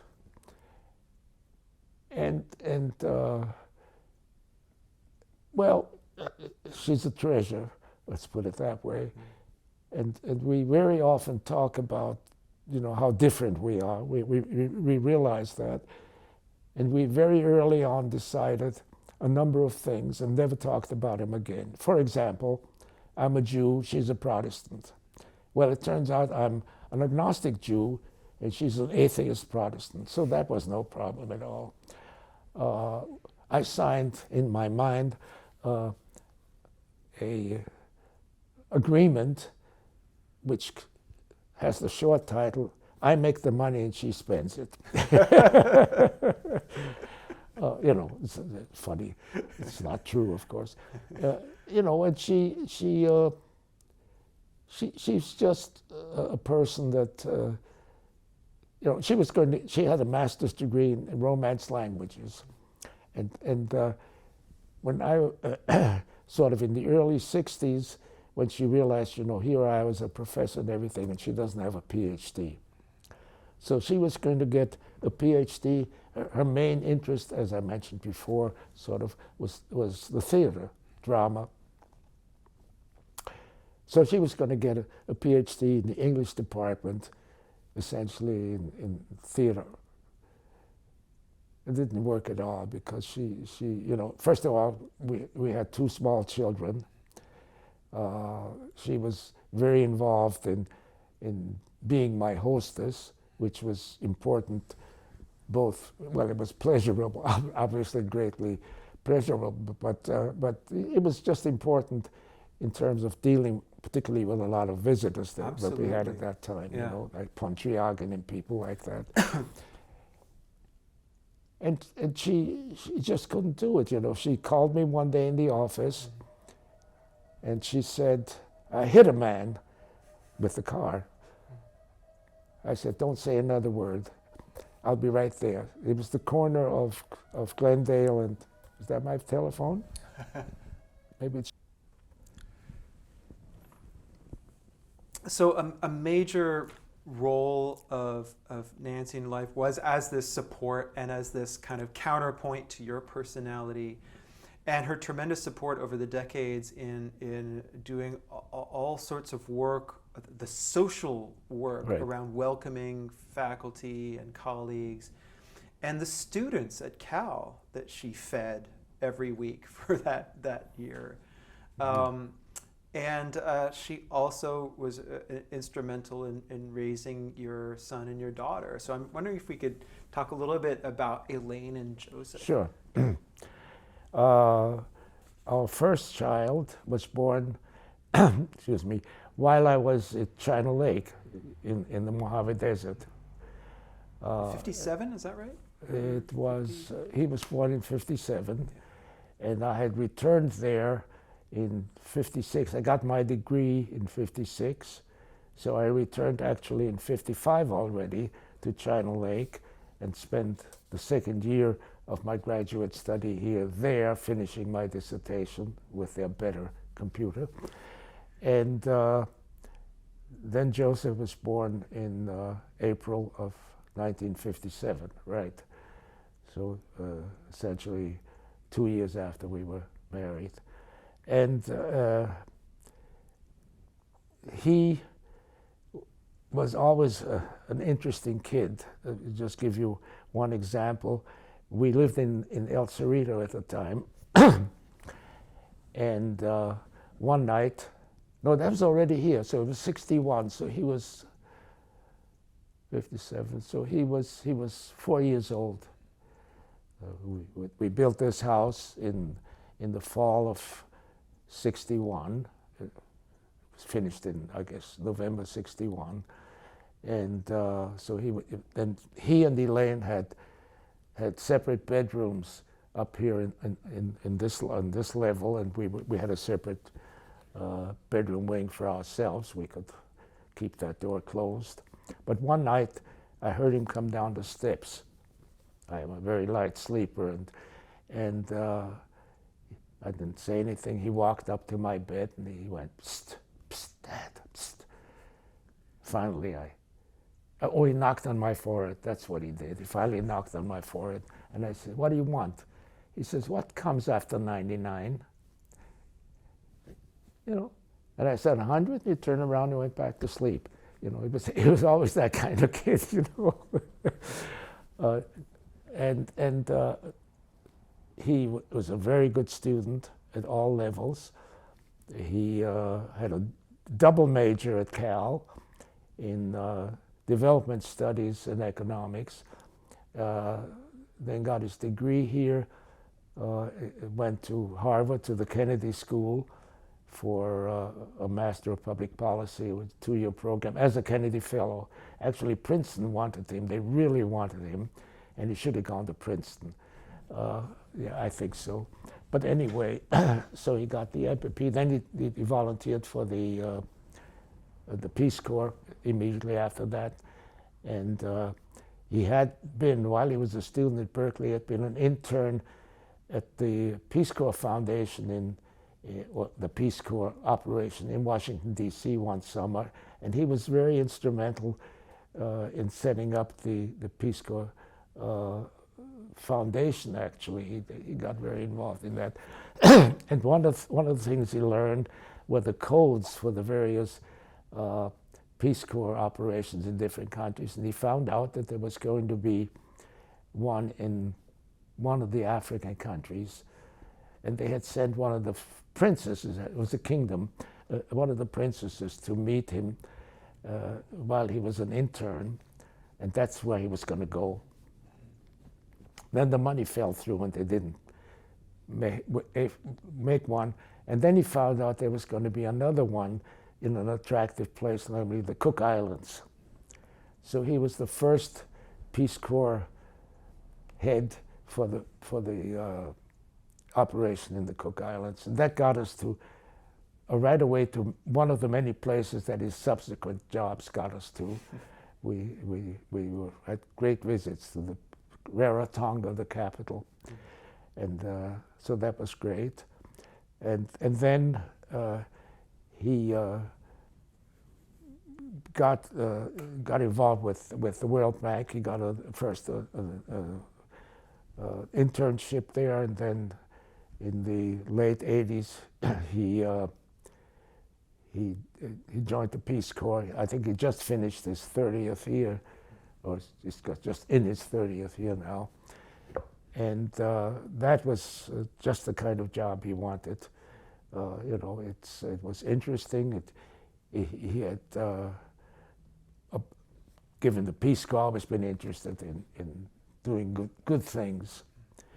And then the World Bank thought he ought to get a PhD. And so they gave him a leave of absence. He came to Berkeley for his PhD in city and regional planning with Professor Weber. He did very much what I did. He spent 1 year here on campus and then finished it at the World Bank, second year.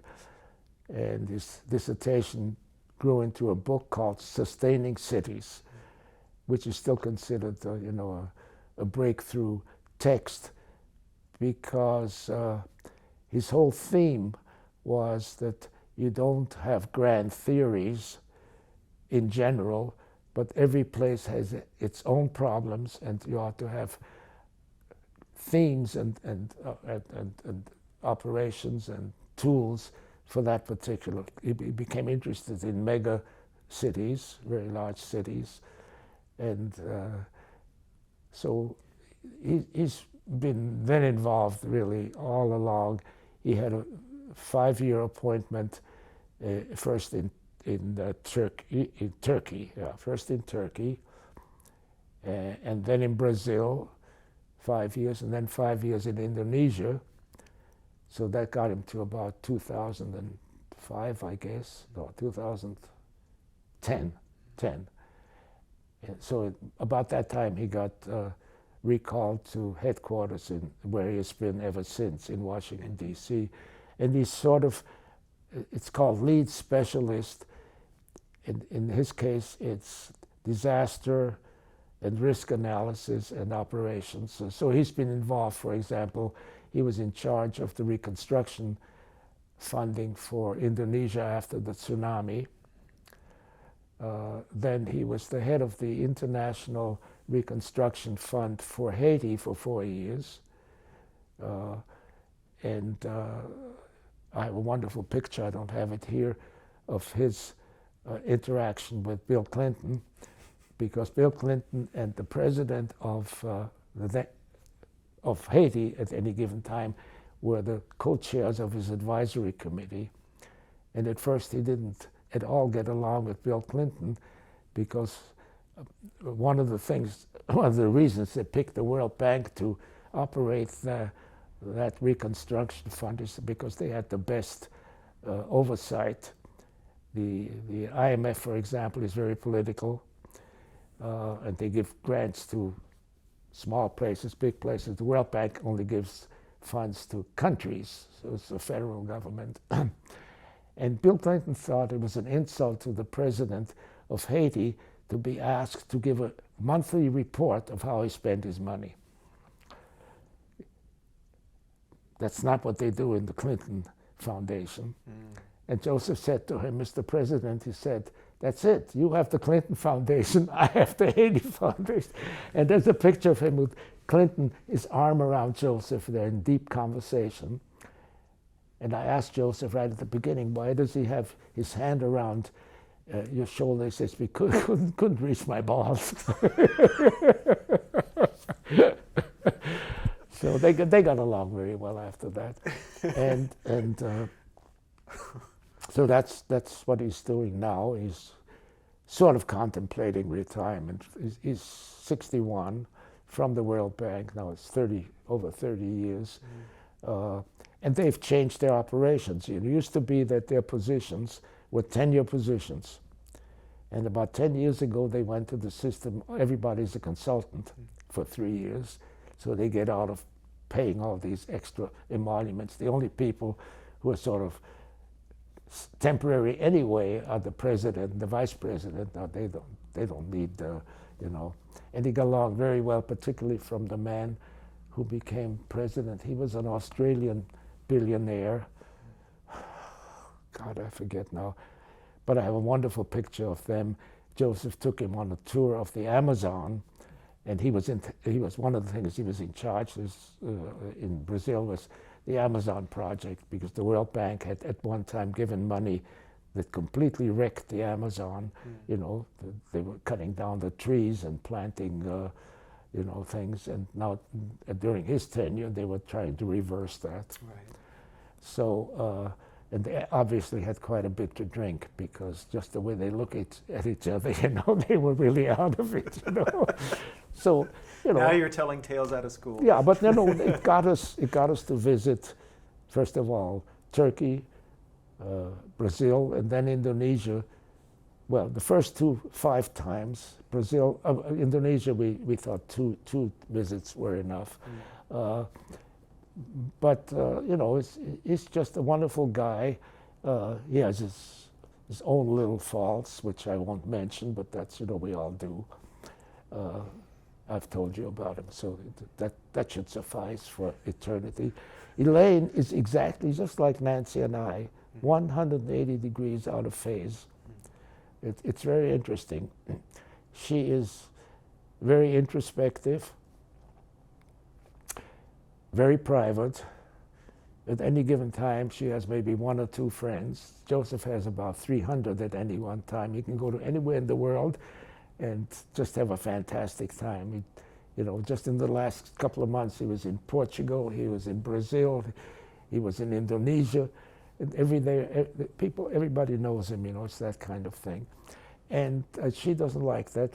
Her happiest time was when she could ride off into the Napa Valley Hills on her horse. And she loves animals. She loves animals, and she's, again, very socially conscious. Just in passing, I will mention I have a very ecumenical family.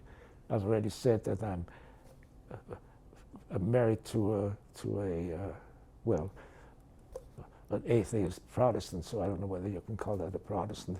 We have a grandson, which came about through one of Joseph's indiscretions, but who got immediately adopted in Guatemala, and he's of course Catholic. And he got married. What's his name? Joseph Raphael. We call him J.R. And his father also calls him J.R., but for Junior. So it all fits together. Right. Again, a great guy. Again, I think he probably learned that from his father. He started in the financial business. He worked for a big financial outfit in San Francisco because he essentially came to stay with us after a while. And he's now the director of community relations for a foundation in Washington. He's now thinking of leaving them, actually, dealing particularly with minority problems, business problems, financial problems, that kind of thing. And his wife, Lourdes, but we call her Lulu, works for the county government of Arlington, the Arlington County. In Virginia. Yeah, in Virginia. They live in Arlington. Okay.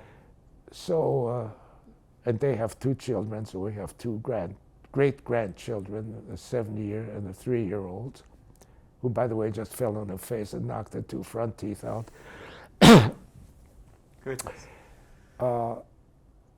So we're very ecumenical, and I think that's a good thing. I'm all for that.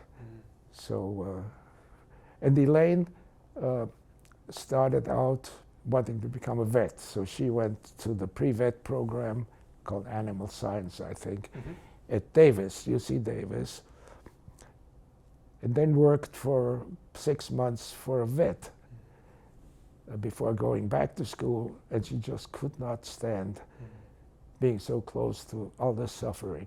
Yeah. And so she was always interested, as you well know, from all the planting that goes on here, in agriculture and planting, she got a job first as the head gardener at whatever that thing is in Yountville, like 1879 or something. They're a big complex there. She was the head gardener. And then she got a job on the golf course at the Silverado Country Club, and she was with that for 10 years or something or longer. And we had bought a place in the Napa Valley, and so she and her husband, she got married, both of them as students at UC Davis. So they lived in our house there, and that worked fine. But then he was one of the people in charge of the Inglenook tasting room. And she's not only a teetotaler and a vegetarian and not at all interested in wine. And so that finally, but he was interested in animals too. So they stayed together for 13 years. And they parted on very good grounds. In fact, he comes to see us all the time, and they go on vacation every year together. Yeah, she went to New Zealand on a kayaking tour with him. They went to Russia a couple of years ago together. They've been to Scotland on a walking tour, you know, that kind of thing. And this Christmas he came down and they went to a dog hotel in Carmel. They go there now for a number of years every Christmas. So, you know, it's just, she said she needed freedom and fresh air. Well, there's a common denominator of travel. I think there's a travel theme throughout the family that people like to. Yeah, well, she's not as fanatical about travel now, and particularly now she's sort of sedentary and sitting on this house. But she's also artistic, right? She's artistic. She decided she was going to become a teacher.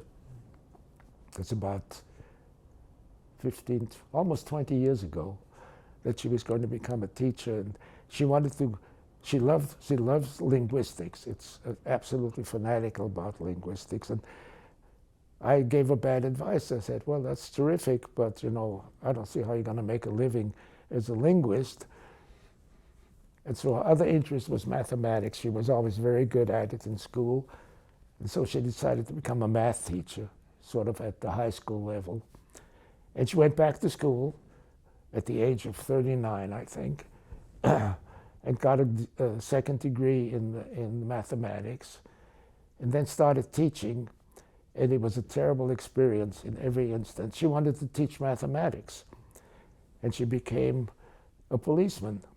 She taught in the Vallejo district, which was just incredible. It was so bad that the Vallejo district had a separate arrangement with a psychological clinic in Sacramento for their teachers. That's how bad it got. Wow. So she quit that, and she was always interested in Celtic culture and that kind of thing. And there was an opening at a very attractive school in Great Britain in a castle. So she got a job there, and she ran into students that were worse than the students here. Oh, no. Really, again, you know, they would talk on the cell phone, and when she said put the cell phone away, they just essentially gave her the finger, you know, kind of thing. Right. So she quit that job. Then she taught for a year in the next town from Nogales, because she always wanted to, you know, teach, and particularly to underprivileged kids. That wasn't very happy either, you know, because there the students were either a couple of outstanding ones and the rest couldn't care less, kind of thing. Right. So she finally decided to retire just about when we retired. It was about 2008. And sort of said, I'm going to come home and take care of you and earn some living as you know, a private teacher, which she did for a number of years, mathematics. She also worked for an outfit that did little books for private schools. And so she wrote a number of really pamphlets, I mean, monographs. Right. And then she decided not only is she interested in Celtic culture, and she became interested in Celtic knots and began to do artwork and then that expanded out. So she's does that. She has you know, a little studio downstairs now that we built onto the house, and so that's what she does now. And so they are again so different. It's just amazing how different people can be, actually, and great in their own way, obviously. Yeah. But so we're very fortunate. We're very fortunate. On the theme of ecumenical families, you have spoken about how there are kind of honorary family members or sort of adopted family members, a number of the students that you've had, and you see your students in general as family. Yeah, extended family. For example, family. Edward Reitmeyer, we discussed him. He was a German postdoc, Humboldt fellow, in fact, and we've become very close. He got married here in Las Vegas while he was a postdoc with me. That's about 23 or 24 years ago. He was with me in the early 90s. And then came back for their 20th wedding anniversary with Renate, his wife, and their 2 children, and stayed with us. Well, actually, I got him a suite at the faculty club as a wedding anniversary present. But they came here for a week, and it was wonderful. And I hear from him all the time. We're still in very close contact.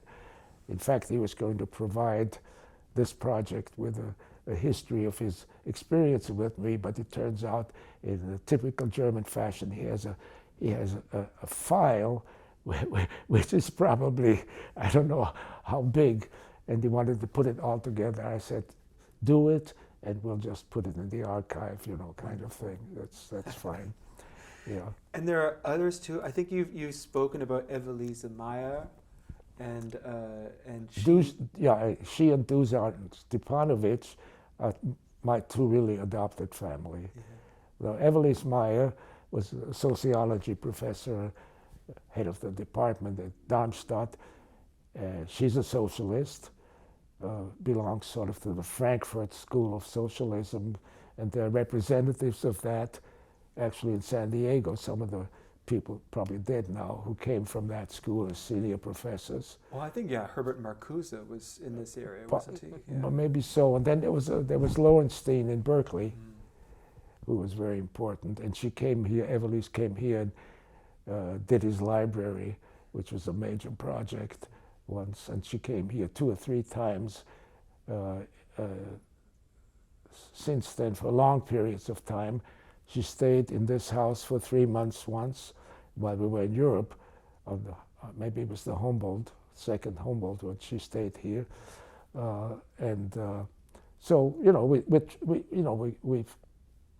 we've become brother and sister. I mean, we call each other that, and we correspond at least once or twice a week, at least. Dusan is another interesting thing. I guess it was a meeting in Los Angeles where I gave a paper, and he came up and introduced himself. He was, at that time, he had just got his PhD at the University of Santa Clara from a very prestigious man, a man from Yugoslavia originally, whose name was Ziljak, Drago Ziljak, Siljak, worked in large-scale systems, very, very good work, and he was his student, and then postdoced with the wife of our dean, who was a professor at Stanford at the time. And during that period, he found out my family history. We talked about it.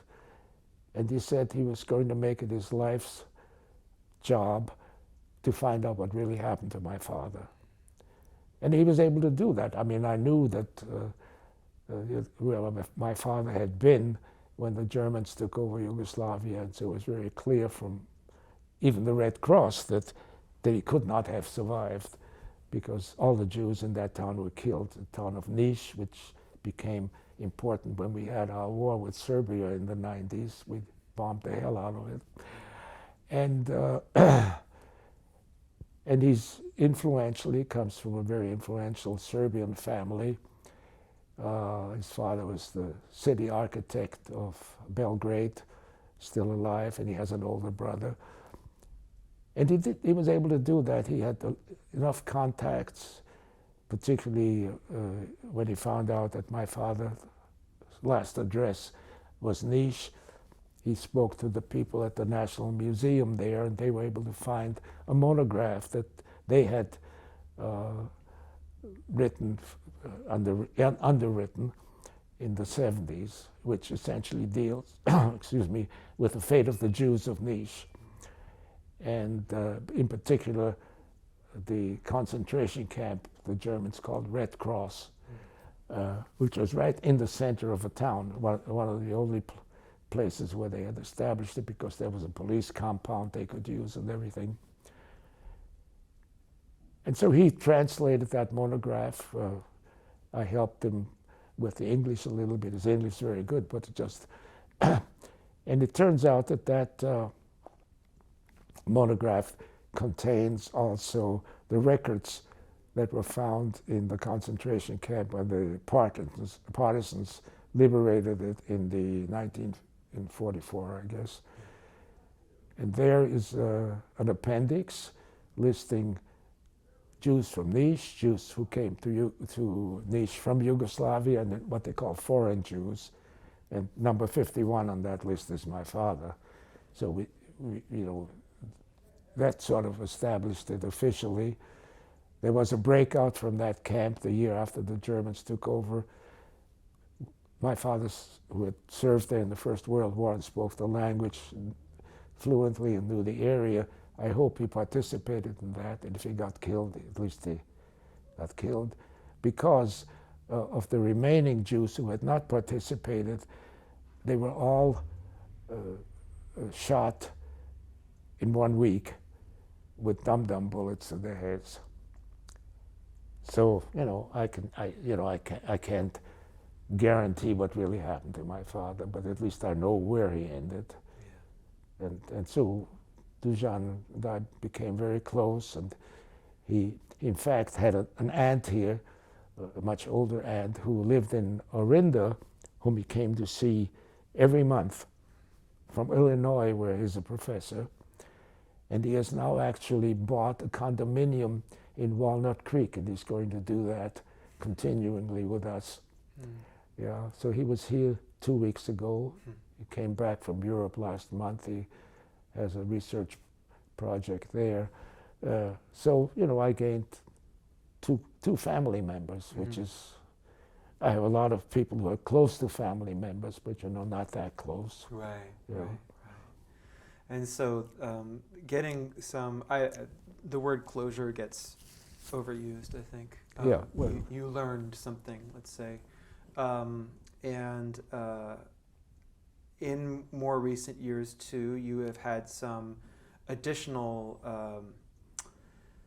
recognition, I suppose. And I think we have talked about it in an earlier session, but it was the actual final recognition from the French government. Yeah. And, well, it's interesting that it was left to the French to do that.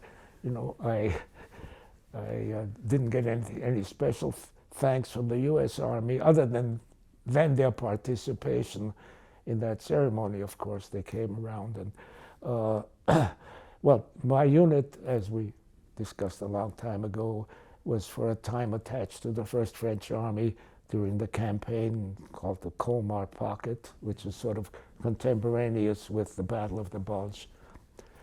And they first gave me the Croix de Guerre, which I presumably received, but, you know, just standing in line, and General Delattre de Tassigny, the commanding general of the First French Army, handed me a ribbon and kissed me. You know, it was that kind of thing. And but later on, they looked into the record and they decided they were going to give me the real medal. So on my 80th birthday, the then Minister of Defense of France, who was a woman at the time, invited Nancy and me to Paris. So they were celebrating the liberation of Colmar. So it was 2004, it was now 2005 actually already. Yeah, it was in the spring of 2005. So it was my 80th birthday. Was it my 80th? Yeah, 2005. And the liberation of Colmar. So they handed me the medal at the time. There was General Jean-Louis Roche, who later on became Inspector General of the French Army. And we stayed at their officers' club in Paris. And Joseph actually flew in from Jakarta for that. So that was one thing. Then more recently, another very close friend, we've mentioned her before, Gertrude Humily, Humily, whom I met while I was, again, pretty much like I met Evelise Maya. I met her through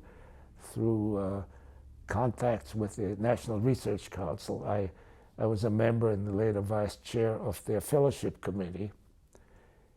And she was the head of exchange programs for all of France, which is under the Ministry of Defense in France. And so she had lots of contact with the National Research Council here, and we met through that in the 80s, and we became very good friends. She's originally Viennese, but became French. And when she retired, this must be maybe 6-7 years ago, she was made a Knight of the French Legion of Honor. And she thought maybe I ought to get that too, you know, given my contribution. So she was, I'm sure, behind the nomination for that, you know, I don't, you never know exactly, but I can't think anybody else who would have done that. So then in a little over 3 years ago, I was informed that I received that. It turns out that they did quite a bit of that for U.S. veterans who were close to the French Army, sort of in the French campaigns, important. And so that was simply a more personal way of getting it. And I got it separately. In some of the other cases, they had 3 or 4 veterans, and they had a ceremony somewhere. But here, they made it very personal. And it was very nice. You know, they said, how old was I? I was 90, I guess. Yeah. They said, you don't have to come to Paris. We'll do it in situ. And there, Shankar Sastry was terrific. He was very pleased with this. And he said, I'll underwrite the whole thing here. We'll have a big ceremony at the faculty club. And so the ROTC battalion here, the Lieutenant Colonel Hush, something like that, we're going to be the U.S. Honor Guard, and we had a group of about 15 doctoral students here from the École Polytechnique. They were all lieutenants because they get the rank when they graduate. So Napoleon had started the École Polytechnique, and they were the French Honor Guard, and they even airmailed the uniforms, their parade uniforms, over here for them to do that. So that was a great, in the great hall of the faculty club, and Shankar paid for a little film company to actually film the whole thing. It's about a half-hour YouTube movie, and the French government has a much shorter one. They also did one of those, only about 10 minutes long. So that, you know, that was very nice. Again, you know, and I'm not fishing for compliments. There are lots of people who deserve it as much and probably a lot more. So it's again, not what you know, but whom you know kind of. You know, I'm very aware of this kind of thing. You know, you've got people speaking up for you, and it's wonderful, but other people who deserve it, they don't have those connections. So I think it's obviously tied up. Yeah. Well, I mean, these events are celebrations of a person, but they're celebrations of events and connections and history and tradition. Sure. And, you know, it symbolizes, I think, I mean, one of the reasons why so many people were so enthusiastic about that, and also your birthday celebrations where there could be 400 people in attendance, is that you have led a life of service of varying kinds. And sometimes they're small things that you've touched people that nobody knows about, that you've helped. And other times you've been involved in world-changing events. You've been there and you've witnessed them. And in some cases you weren't the beneficiary. And so there has been suffering in your life as well.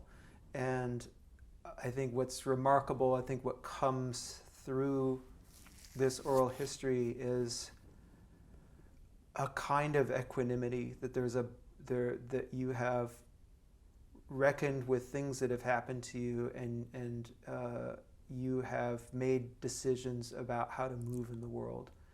And something that comes to mind is a sense of balance. There's something very balanced about your approach to life. And I think well, I've always felt for a long time that is probably the most important thing in life, is family, in whatever sense you want to use that term.